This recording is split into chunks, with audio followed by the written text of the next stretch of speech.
Hi everyone, welcome back to the channel. Today I'm going to prepare for a tournament starting today by doing some basic tactics. I'm playing in the Valencia Cuna del Ajedrez, where as you can see the top seed is Jobava, famous for the Jobava London Opening, named after him. There's also quite a few other grandmasters playing and some Italians, so it'll be interesting to talk to them if I get the chance. And potentially in round 1 I'll be playing a top seed because I'm seeded 89th and there's 189 players. So when the draw gets cut in half for round 1, usually if you're near the middle or just below, you'll be playing a top seed in round 1. So that'll be exciting if it happens. Jobava's taking a bye in round 1, so it won't be against him, but hopefully against a top player. So I thought I'd start with a puzzle storm to warm up, and then maybe 1 or 2 puzzles on chess.com. So this is where you have 3 minutes to do as many as possible. Let's start off quite easy. I won't go as fast as I can because I'll try and explain quickly each one. Let's get started. We're always going to be black, important to note. Here it's a free rook. This looks like winning a rook with a fork. This rook obviously. Winning a bishop with a fork. Winning a queen with check. That's strange. And then checkmate. Checkmate. Winning a knight. Winning something. Right? Yeah, the bishop's hanging at the end. Winning another knight.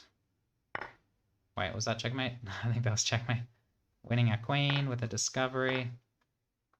Checkmate in 2. Winning a queen with a deflection. Checkmate in 2. Same thing as before, checkmate. Winning a knight. And threatening checkmate, so winning the queen. What's going on here? Winning the queen. Winning the queen again. What's going on? Check. Or check, win the rook, okay. Checkmate in 2. Win the queen with a fork. Check and mate.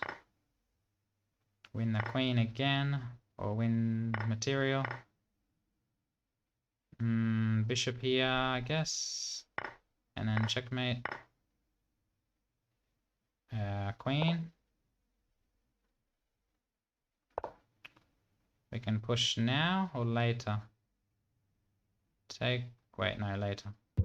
Oh, I had to push now. Okay, checkmate.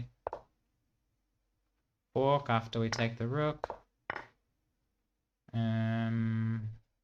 Same thing as before, win the queen.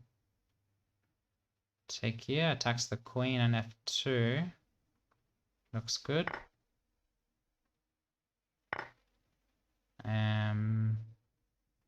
What's going on here? Take. I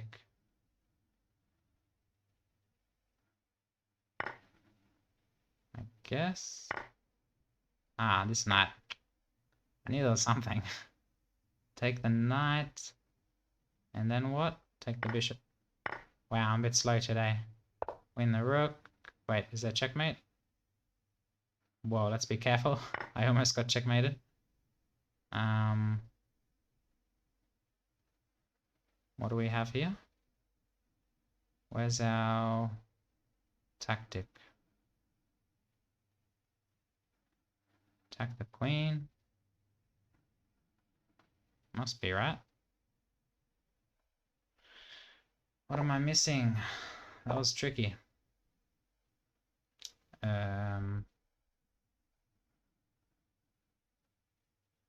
What's this? Double attack. Wow, this is also tricky. Tricky. Attack the queen and the knight. Fork. And then take the bishop. Promote. Block.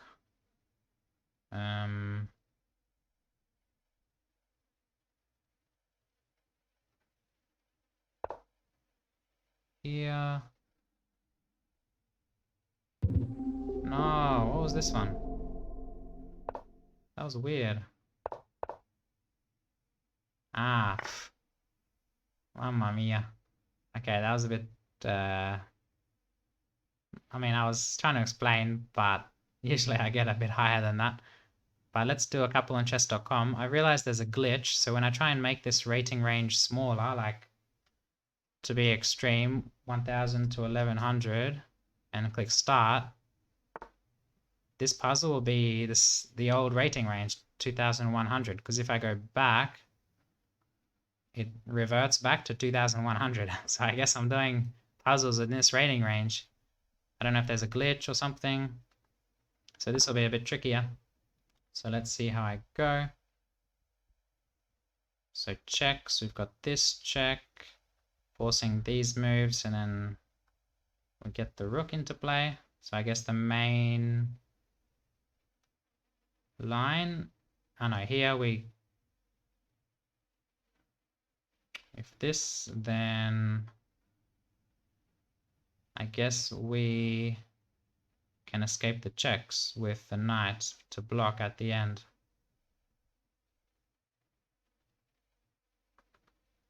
So check, here it's the same with rook h1.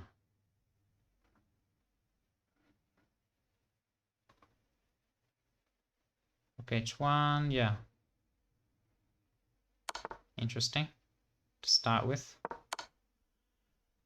So we have to escape the checks by blocking with the knight, or they give away the queen. So yeah, 2150, like when I tried doing puzzles a bit lower rated, like 2000, it just reverted back to the old rating range.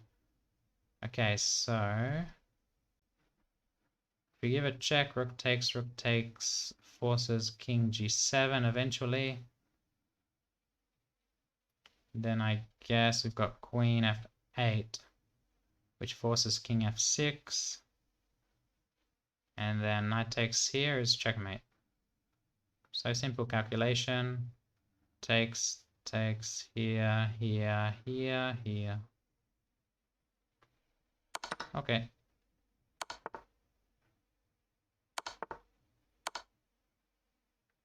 Let's do one or two more, maybe two more. So we're in check, we have to move the king. Probably here, so they don't take the bishop with check. Yeah, because then we're threatening a lot of things. We're threatening the knight, the bishop, and the rook. So the main thing is not to allow the knight to save itself with check.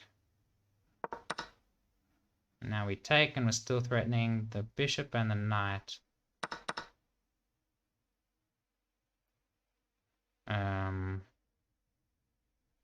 Okay, so it's important that we take the bishop and threaten checkmate, so they don't save the knight. Yeah. So if we take here, they take, and they've got two bishops for the rook. But this threatens checkmate, so they have to give up another piece. Okay, last one. This looks... Okay, we have to decide what to take with. Probably the queen. Because then after king h8, we've got mate in 1. And king h6, we've got check. And if here... Okay, maybe not. The king escapes on h5. So probably with the rook then. King h6. Here, here. And checkmate. All forcing. Whoa. Okay, one more. It's because these are a bit easier than I thought they would be. So black to move, 3 pieces, 2 rooks. Queen is very suspect here, could be trapped. But how is the question? Maybe like this. And we trap the queen, right?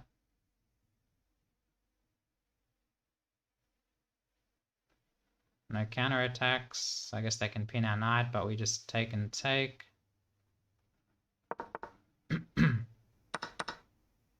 Okay, one more because that was even easier. Okay, this one might be a bit more tricky. Bit of calculation in an endgame.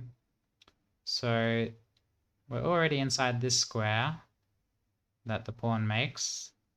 So we have to try and create a pass pawn with this 3 on 2.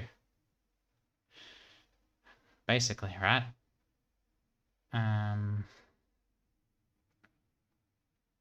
So maybe the first thing to consider is f4, for example. If they take, we take, and they take, and we push, they're not inside the square. Right? This square that this pawn makes.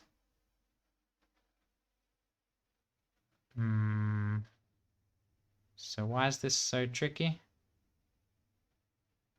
Maybe the tricky thing is not to push this pawn, because then they can sort of blockade.